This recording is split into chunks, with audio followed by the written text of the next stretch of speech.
Welcome to Penrose Learning, where we make understanding easy. In this video, I will explain how to set up SketchUp. First, download the installer from the official SketchUp website. Once downloaded, run the installer and accept the license agreement. It's usually best to choose the default installation location. After a few moments, the installation will complete. Then, you can launch SketchUp and begin your creative journey with this powerful three-dimensional modeling software.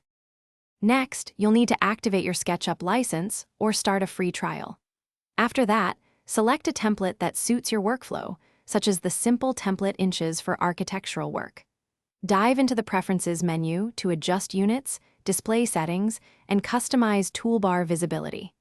You can also set up personalized keyboard shortcuts to speed up your modeling process significantly. Now, let's enhance your SketchUp experience. Visit the extension warehouse to install essential plugins that expand SketchUp's capabilities.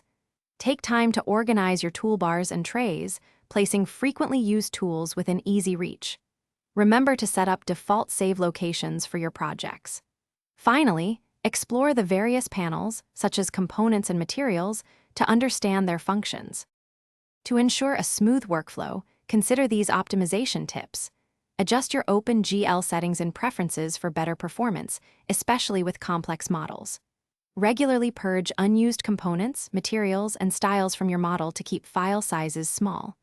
Always save your work frequently, perhaps every 10 to 15 minutes, to prevent any data loss. Lastly, utilize layers and groups for superior model organization.